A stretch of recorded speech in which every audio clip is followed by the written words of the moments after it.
Hello and welcome to episode 493 of the official EstablishTheRun.com podcast. My name is Adam Levitan, as always joined by Evan Silva.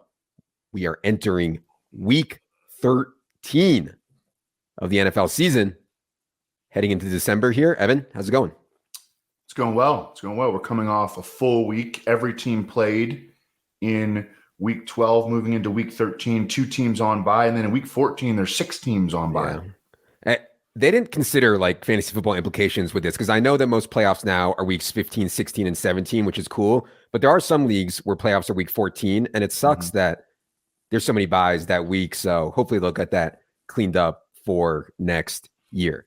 Before we get into it here today, I have to remind everyone, this show is indeed brought to you by our friends at Underdog Fantasy. These weekly snake drafts called Battle Royale tournament that they're doing, essentially a snake draft tournament every week. Really popular. Some really big edges there if you understand position scarcity. We do have rankings that go up every Wednesday night for the Battle Royale format. If you have not tried Underdog Fantasy yet, use promo code ETR when you sign up. They will match your first deposit up to $100. Again, promo code ETR at UnderdogFantasy.com. Match your first deposit up to $100.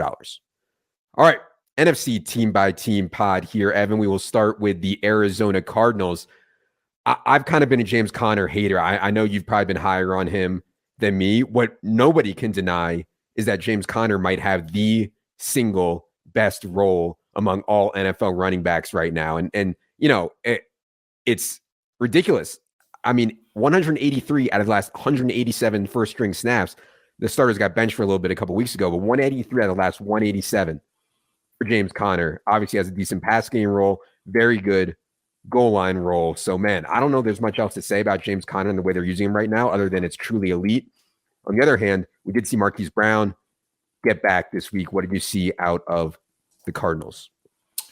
Yeah, the Cardinals actually played well offensively in the first half against the Chargers. This game wound up going over the total. I think that the thing that I would say about James Conner is that based on his lengthy injury history and this massive workload that he is undertaking, Keontae Ingram is a player that I would want to stash on my bench. Marquise Brown came back and played a lot. He played quite a bit in the slot as well. DeAndre Hopkins did not have the massive volume game that we've sort of gotten used to from him, but 87 yards and a touchdown, he got there. The thing that really got me, we talked a lot about DeAndre Hopkins playing the slot in this game. It didn't happen. Marquise Brown, first of all, Cliff Kingsbury lied. Cliff Kingsbury said he was going to be limited. We'll get him out there. We'll see what he can do for limited snaps. It turned out that Marquise Brown played on 63 out of 65 snaps. 38 of those were in the slot with Rondale and Dortch out. So I played DeAndre Hopkins. DeAndre Hopkins ended up not getting the slot snaps Marquise Brown did. I do think that either Rondale or Dortch will be back relatively soon. But Marquise Brown in the slot, pretty good role, man. 27.5 target share in his first game back. Also, Evan, we should note Trey McBride. I mean, my God, man. And I don't like to panic on tight ends early in their career. I really don't, because it takes a lot of time. But Trey McBride has run 150 routes this season. He's caught 9 balls for 46 yards and no touchdowns. He's dead last among all tight ends in yards per route run. I'm not going to give up on the kid, but it's hard to click him right now. What would you do if you had Trey McBride in season long? Yeah, I mean, I think he's a tight end too. I liked him in this particular game, and I still think that he'll have a decent game or two before everything's said and done. But I mean, he's a rookie tight end. He's a pretty highly touted rookie tight end. I mean, he was a second-round pick. He won the Mackey Award. And he's going to continue to get a lot of opportunities in terms of on-field participation, but he's still a rookie tight end, and it usually takes time. Let's go to Atlanta. I don't know what else there is to say. Atlanta, they play the same way every week. It's just really frustrating because now with Kyle Pitts out, you saw the tight ends combine for a bunch of targets and a touchdown. And even with Pitts out, Alamati Zaccheaus, not Drake London, was featured. Alamati Zaccheaus, 8 targets for a 32% share. Drake London, only 4 targets. It's just at a point where they're not maximizing their best players. Go back. I think Amico tweeted a Mike McDaniel press conference thing about using his players. Like, watch that and then look at what Atlanta's doing. It's just pathetic. So I don't really have much to say on Atlanta. Anything for you on the Falcons? You just despise Arthur Smith at this point? It's just too much for me to handle. It's too much. In the backfield, they're continuing to use multiple players on a weekly basis. So there's not any consistency out of Cordero Patterson, despite his immense playmaking ability. They're still running out there with Tyler Algier. Yeah. Carolina.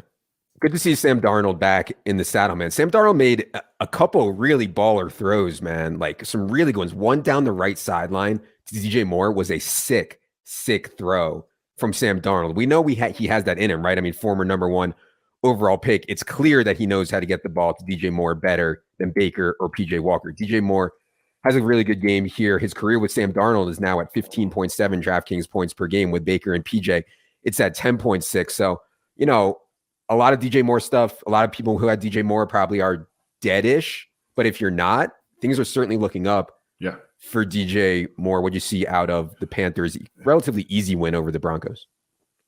Football Outsiders actually awarded Sam Darnold in Week 12 its highest DVOA among quarterbacks. Now, he only had 19 dropbacks, so super limited sample size, but he came in, played well. The problem for Sam Darnold is that, I mean, he has played well for stretches, but he'll so often end up, just kind of going in the tank. I mean, and he was a very young player when he entered the NFL. We'll see if he's able to string together a number of quality starts. I think that would be excellent for him entering the offseason, but it's just not something that he's, over a sustained period of time been able to do. D'Onta Foreman, again, the Panthers show they are willing to put the ball in this dude's belly over and over and over and over again. 24 carries here, 113 yards. Unfortunately, did not get in the box and didn't catch any passes. So he only scores 11.3 fantasy points. I mean, Seahawks, actually, I think the Panthers are on a bye this week, but then Seahawks, Steelers, Lions over the next 3 weeks, certainly reasonable for D'Onta Foreman. I think, one of the things that I think is important for projections is as you get more carries, it gets spread out more. In other words, Chuba Hubbard played a lot here, but if there were only 20 running back carries in the whole game, it would have been a way higher percentage. D'Onta Foreman, when you can get off whatever they got, 40-something carries off in a game, of course, it's going to get spread out more.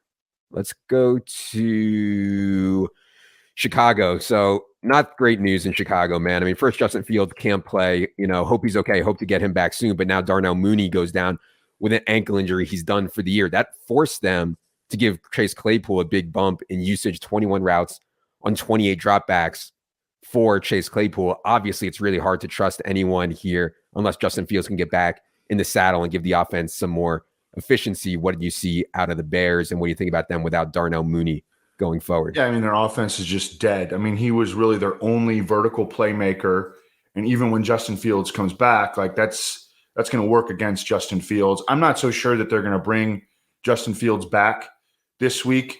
We'll see, but I mean, their season is obviously over. They have traded so many guys. I mean, this is like a pretty legitimate tank. No, the players are not trying to tank, but the front office is setting up the team to fail. They're going to continue to pile up L's. I don't know.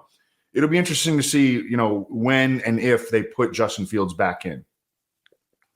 Let's go to what do you think about Chase Claypool going forward? Because I'm sure he's on waivers for a bunch of people. Yeah. I mean, he doesn't really do the things that Darnell Mooney does necessarily, but they are going to have to play him a lot. Do you think Claypool is worth an ad?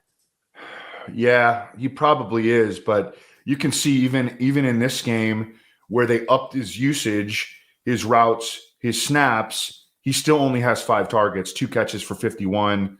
He's not going to be efficient. And I'm not even necessarily sure that he's going to be a high volume because there just isn't volume in the offense altogether. And they're not going to be in scoring position very often either. So his touchdown probability is low. I mean, I think he's like a wide receiver 4/5. Yeah. I mean, I think a lot of people listening to this probably have wide receiver heavy teams. A lot of times when I go to look at waivers in my leagues, I'm like, yeah, there's some good wide receivers out there, but my teams are so stacked at wide receiver anyways. I'd rather save my fab money for other positions that I need, like running back or tight end. Let's go to Dallas. So Ezekiel Elliott had the better game here in the box score, but the underlying usage was still slightly in favor of Tony Pollard in this game. 44-38 Pollard in snaps, 20-17 Pollard in opportunities. Note that Pollard only ran 8 routes and Zeke only ran 12 in this game. There was a lot of pass blocking going on for the running backs here. What you see out of Dallas on Thanksgiving? Yeah, it was not the big game that we'd sort of gotten used to there for Tony Pollard. Zeke Elliott wound up having the big game. CD Lamb now, right after we had that conversation about how he wasn't having these big time smash weeks, like he's starting to string them together. Oh, and CD could have had a huge game. Yes. He came down like really close to a couple of touchdowns. So yeah, for sure. Yep. Dalton Schultz, not a big game, but he scored 2 touchdowns. So that, he obviously got there. And then they are using these backup tight ends a little bit more. Jake Ferguson, Peyton Hendershot has had some moments, but their offense is pretty diverse. But it is, it's the CD Lamb show though when it comes down to it. And Dak Prescott continues to play at an extremely high level. I think he's playing at the best level of his career. He's fully healthy. He's been productive on the ground, and he's been super sharp as a pocket passer. Yeah, I mean, Dallas very clearly a threat to go to the Super Bowl this year. I mean, I think on a neutral field right now, Dallas would probably be favored over the Eagles, maybe slightly. I'm not sure there, but yeah, I think Dallas 49ers and the Eagles are going to be making for an interesting NFC playoffs for sure. Yeah, and they are supposed to get Tyron Smith back, I believe, not this week, but next. And they will move Tyler Smith to left guard. So, I mean, and that's going to upgrade 2 positions. Yeah. And so the arrow is still pointing up on them, and they might even get OBJ. Right. And they were already top 5, top 6 in Thorne's offensive line rankings before all that stuff also. Let's go to Detroit also on Thanksgiving. Small promotion for DeAndre Swift, and he almost had a touchdown there. They called his knee down, which was the right call, but he still only outsnapped Justin Jackson 24-18, only ran 14 routes in this game. Justin Jackson ran 11. Of course, Jamal Williams played the 30 snaps, scored another touchdown. It is what it is on Swift right now. I think that it's not an injury-related thing. I think they just don't like him very much thing. We've talked about this plenty. I'm kind of tired of talking about it. On a new front with the Lions, DJ Chark got back to a full-time role, 31 routes on 39 dropbacks for DJ Chark in that Thanksgiving game. Jameson Williams is expected to be back this week. We'll see who he's ahead of. I think he'll probably be ahead of Khalif Raymond, or at least mix in with Khalif Raymond, like Chark and Amon-Ra, the primary, and then Jameson and Khalif Raymond kind of rotating through each other there. What do you think about Lions stuff going forward? Just to add to what you offered up there, Jamal Williams, another touchdown. He came close to 1 or 2 more in this game. It was kind of frustrating because I wanted to see him get multiple here to try to get that long shot to lead the NFL in rushing TDs. But yeah, I mean, I think he is cemented as the Lions lead back at this point. We saw DeAndre Swift sort of nudge ahead of Justin Jackson here. And I would expect it to be that way going forward. But DeAndre Swift, I mean, you were right when you kind of called it. You were like, yeah, I think he's going to maybe see 8 to 12 touches per game the rest of the way. Like he gets 9 here. It's kind of looking that way. At times. And yeah, I think DJ Chark, I know I was higher than market on DJ Chark before the season and it didn't work out. He got hurt. Who knows how it would have gone if he stayed healthy. I still think that if he's on waivers, he's worth an add here, even with Jameson Williams coming back, because I'm not sure exactly how much Jameson Williams can give them the rest of the way. He is, of course, coming off of the ACL injury. Amon-Ra is taking a lot of hits too, by the way. I mean, he was limping, grabbing at his ribs, looked like his ankle, which had been a problem. He had a high ankle sprain earlier in the season, and we've been very fortunate he's been able to come back from that injury and still remain extremely productive. I mean, he's just an insane baller. So good. Packers. So the story of the game for the Packers was, of course, Aaron Rodgers' injuries. Word breaks that he's been playing through this thumb issue. Then he leaves the game with an oblique injury. Jordan Love comes in. Early reports are that Rodgers plans to play in week 13. I don't particularly see why. I mean, they need to know what they have in Jordan Love, or maybe they know what they have in Jordan Love, and it just is what it is at this point. I'd like to see more of Jordan Love. I think this team is pretty dead, even though they put up a reasonable fight against the Eagles on Sunday night. What do you think about the Rodgers stuff and anything else on the Packers?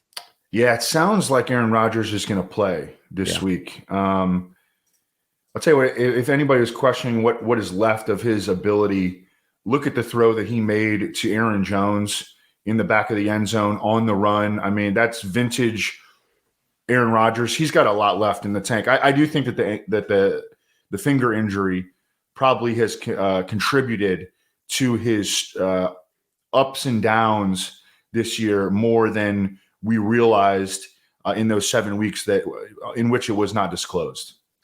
They are 4-8. Their next games, though, are against Bears, Rams, but then Dolphins, Vikings. I mean, they're like almost dead for the playoffs. I don't really see a big reason for it.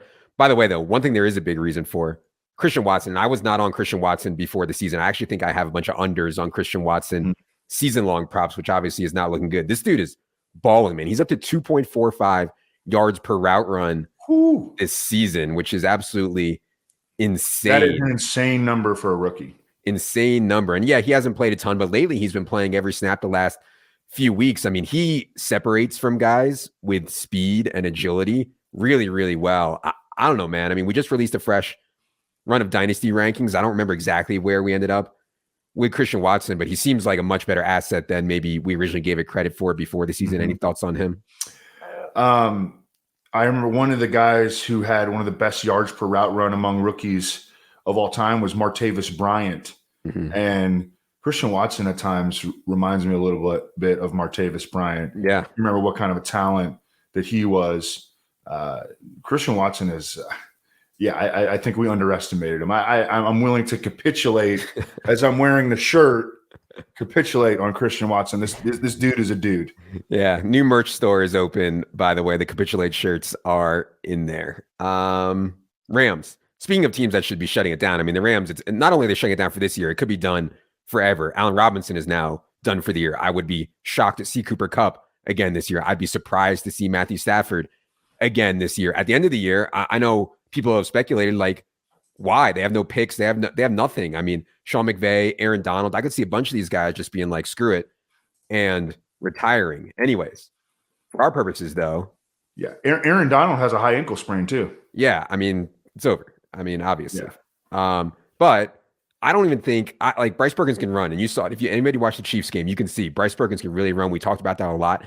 And I normally love to play these running type quarterbacks with the league's worst offensive line. When you're starting Van Jefferson and Ben Skowronek, like when your run game is completely broken, I don't even want to play Perkins. There's not one Ram I could think of that I would want to play for the rest of the year. Is there anyone on the Rams you want to even hold on a roster? Akers, no. Kieran, Higbee, anyone?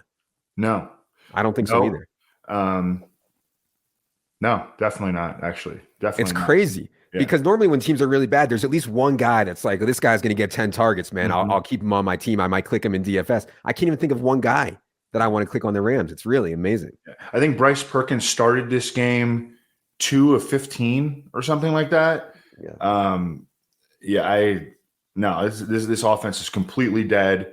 And I kind of expect the way that they've set it up is so that they can like ride off into the sunset, and like this team is going to be bad for a really long time. Oh man, this could take like 5 or 10 years to rebuild. I mean, this is like really, really bad. And the thing about it is like, I agree with people. I made a tweet about this, and I agree with a lot of people were like, hey, they won a Super Bowl. It was worth it.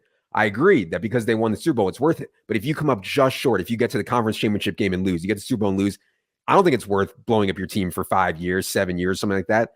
So they had to win it. They were far from a lock to win it. I mean, my God, they had to run pretty hot. I thought San Francisco was better than them. They didn't have to play the Bills or the Chiefs in the Super Bowl, and so they run hot. They win the Super Bowl. But man, it's a risky game to play when you burn your entire future. You actually have to win it, in my opinion, and they did. So shout out to them. Let's go to Minnesota. The TJ Hawkinson usage continues to be awesome. I mean, he's now on pace for 111 catches through his first 4 games as a Viking. His career high of the Lions was 67. So, I mean, clearly they found something here. They traded for Hawkinson, and they're using him in a really, really strong way. He is a really strong piece going forward for a fantasy team. Anything on Hawkinson, anything else on the Vikings? Got into a shootout on Thanksgiving with the Patriots. Yeah, and was it Dink that had the flag plant on Adam Thielen? I think so, yes. Yeah, that was an awesome call. 9 catches for 61 and a touchdown. The Patriots actually did try to take away Justin Jefferson, but Justin Jefferson just ran away from their guys. Another big game for him. He had the early score, 9 for 139 and a touchdown. He's just a matchup-proof player at this point. Not a good game for Dalvin Cook, 22 for 42 on the ground. He did have 4 catches, but for only 14 yards. they had difficulty moving the ball on the ground, obviously, and Kirk Cousins came through with the big game in the air. You can make a case that Justin Jefferson is the best young receiver in the history of the NFL. And, Justin Jefferson now has the most receiving yards through the first 3 years of an NFL career. He still has like 5-6 games left to play this year. That's ahead of Randy Moss, Odell Beckham, AJ Green, Michael Thomas, Torrey Holt, Mike Evans, Jerry Rice. I mean, Justin Jefferson is ahead of all of them by a massive margin in production. And it's not just like empty stats. You don't see wide receivers win games for their team. He is winning games for their team. It's absolutely insane what Justin Jefferson is doing through his first 3 years of career in this year. Totally crazy. Saints. So they went to San Francisco and got shut out. And I mean, it was an awful spot. We talked about it. It was an awful, awful spot for the Saints going to San Francisco from a matchup perspective. But still, to get shut out is really bad. I could see them doing some things this week. I know a lot of people out there want to see Jameis get a chance to get back in the saddle. They only mixed in Taysom Hill for 9 quarterback snaps this week, but it was just brutal all around. What'd you see out of the Saints getting shut out in San Francisco? Yeah, it was brutal. And Chris Olave, he finished with 562, had a 30-yard catch taken away very controversially in this game. Alvin Kamara lost 2 fumbles. This is really rough. This offense is rough right now. The offensive line isn't nearly as good as it has been in years past. They're trotting out Andy Dalton every week. Alvin Kamara really has not had a very good season. And Chris Olave has really been their only consistent pass catcher. It was a goose egg for Juwan Johnson, who had been a big-time player for them in the previous month. Let's go to the Giants. First game with Wan'Dale Robinson done was on, with Wan'Dale Robinson after the year, was on Thanksgiving. Richie James played 70%. And by the way, Richie James came into this game questionable. We didn't know if he was even going to be 100%. He had a pretty good role, though, man. 70% of the snaps, 35 snaps in the slot, 10 out wide, 87% of the dropbacks he ran a route on, 17% target share. Does get the garbage time touchdown to make it look good. I don't think it's going to be consistently good production for Richie James, but slot role is okay. It's just not going to be a very high volume offense. We also need to talk about the Saquon Barkley stuff as well. What do you see out of the Giants on Thanksgiving? Well, I think with Saquon Barkley, I think he looks pretty good out there still. When he gets in the open field, the thing is that every time he gets the ball, there are like 5 or 6 dudes swarming him. They're gang tackling him. The defense knows this is their only dangerous weapon, really. Darius Slayton pops up now and again, but it's Saquon, and defenses are just sold out to stop him, and they're stopping him. It's working right now. Yeah, and offensive line injuries, I think, have not helped the situation for sure. What do you think about adding Richie James? Yeah, I think that Darius Slayton is the favorite to lead the Giants in receiving yardage the rest of the way. I think that it's not crazy to think that Richie James could get close in terms of just sheer receptions, because that's been the slot role for the Giants has been fairly productive from like a just full strict PPR standpoint. Mm-hmm. Yeah, my always concern going into a game is that there's not going to be enough pass volume, and they want to hide the pass game as much as they can. Dable has done such a good job, but yeah, I think Richie James is going to have the slot role the rest of the year. Eagles. So they're getting Hurts back going again in the run game. There were only 5.5 designed runs per game for Jalen Hurts between week 6 and 10. In week 11, he had 14 designed runs. In week 12, he had 12 designed runs. So it's looking good. Defense isn't playing as well as it was before. Offense still looked really good against the Packers. What'd you see out of the Eagles Sunday night win? Yeah, in my matchup write-up for this game, I was like, man, the Eagles are going to definitely have like rushing success in this game. I had no idea that they would have this level of rushing success because they did whatever they wanted on the ground. Miles Sanders looks awesome. They got him 21 carries here and 3 catches.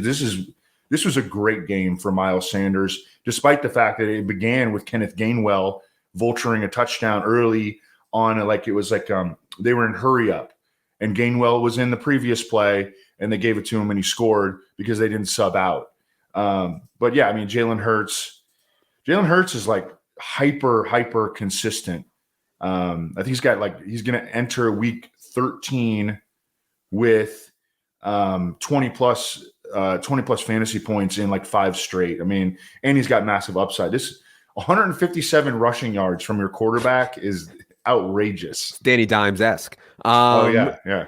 I did want to mention the MVP stuff because I know we talked a lot about that before the season, and hopefully a lot of you guys got the 40-1 Jalen Hurts. I have a 40-1 Jalen Hurts. It's not looking great right now, though. I mean, he's the second favorite. Mahomes is minus 140. Hurts is plus 350. Tua is plus 600. Josh Allen is way back at plus 1100 now. It's just what Mahomes has done with the cast around him is so incredible, and they're still so throw heavy. It'd be hard for me right now, and I'm biased because I have the Hurts ticket, but I still think I'd have to vote for Mahomes, and it's not particularly close because as good as Hurts has been, their line play, their receivers, I mean, everything, their coaching, everything's been so good. For Mahomes, it's been mostly on him, I think. So I would vote for Mahomes right now. Any thoughts on the MVP race? I just completely agree with your sentiment there. Yeah. It's a shame. You know, that's the thing about these long shot tickets. Like, I mean, second place isn't good enough. Yeah, exactly. Jalen Hurts like essentially needs Patrick Mahomes to get injured, I think. Or lose some games. Yeah. Like if they lose they got Cincinnati this week. I mean, that could be an L. Yeah. The Chiefs probably need to lose like 2 or 3 more, and Hurts needs to keep winning, obviously. We should mention, I think that Quez Watkins has been the biggest beneficiary of no Dallas Goedert. Yeah.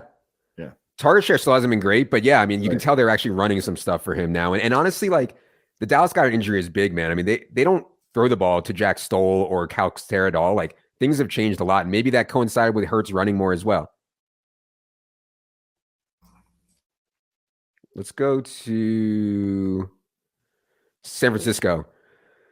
Oh, well, Elijah Mitchell went down, which was sad to see. Christian McCaffrey is reportedly dealing with some knee irritation. Doesn't sound serious, but that's going to put other guys onto the radar. Now, one thing they can do is start giving Deebo Samuel more work in the run game. I don't know if he wants to do that, but that's one option. The other option is Jordan Mason, who we saw in that game come in. The other option, though, is Tyrion Davis-Price, who was a healthy scratch, but I think that they want to get him up there. So I don't, we've had an under bet on Christian McCaffrey under 13.5 carries this past week. I don't think they want to give him a ton of carries. So I do think that Mason and or TDP and or Deebo are going to get carries now without Eli Mitchell. How do you see this going forward, and anything else on the 49ers? Yeah, it's all of a sudden it's like messy. It was really clean a week ago, and now it's messy. Elijah Mitchell, it sounds like he's out for a while. Yeah, 6 to 8 weeks. Yeah, 6 to 8 weeks. I mean, he's done for the regular season. Yep. Christian McCaffrey is dealing with this bulky knee, so they're definitely not going to want to fill him up with a ton of carries, you would think. Jordan Mason gets in for 5 carries. He's been playing special teams all year. Tyrion Davis-Price probably will come off the healthy inactives list.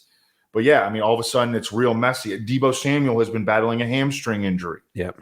It's messy all of a sudden. Yep, for sure. And there's still a lot of guys there. Even without Mitch, there's still so many guys there. As you saw in this game, it can get spread out pretty wide between all of their weapons. It's gonna be hard to predict good games week to week. Gino, I actually ended up playing Gino. I didn't have a great week in cash, but I played Gino in cash this week, and I was happy about that. He made a couple mistakes early, but he played really, really well late. Did Gino 72.8 completion percentage on the year? That's the third best all time. I mean, that's behind only Drew Brees in 2018 and Drew Brees in 2019. Saw DK Metcalf have a big game and have a big game as a possession receiver. I mean, a lot of that stuff was quick outs and quick hitters to DK Metcalf, and him being able to succeed in that. And we know he has the deep game in his bag. He's just a very, very, very good NFL player. What you see out of the Seahawks, rough loss, narrow loss to the Raiders on the Josh Jacobs walk-off. Yeah, all that. Kenneth Walker had a really low, he scored 2 touchdowns. He had a really low yards per carry, but he also had this weird thing where he lost like 13 yards on a rushing attempt to really kill his yards per carry. His yards per carry has been down over the last month or so. I'm not worried about him, though. I think he still looks really, really good. Really strong role. He got even vultured here by Travis Homer a couple times. But yeah, I mean, I still trust the Seahawks offense. They put up 34 here. just Josh Jacobs, and we'll get to Josh Jacobs on the NFC podcast. Yep.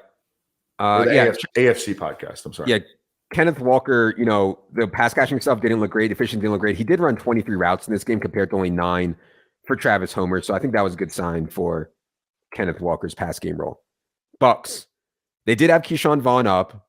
They did have Gio Bernard up. Obviously, Leonard Fournette was out, but they went for it with Rachaad White. And that was kind of what we hoped for with Rachaad White. 62 out of 69 snaps, 14 carries plus 9 targets, catches all 9. I mean, the number of running backs who can have a chance to catch 9 balls in a game is so small. And that's how you see the value of a Tom Brady running back and Rachaad White there. I haven't seen any updates on Leonard Fournette's health going forward. It didn't sound like it was anything too severe, but we'll see there. What do you think of Rachaad White's first NFL start and anything else on the Bucks? I was very pleased with it. And one thing we sort of talked about previously before this game was that Rachaad White, they'd really mainly used him as a runner. They hadn't used him voluminously as a receiving back, but they did here. 9 catches. Chris Godwin, I mean, this dude is an absolute stud. He's a wide receiver 1 the rest of the way.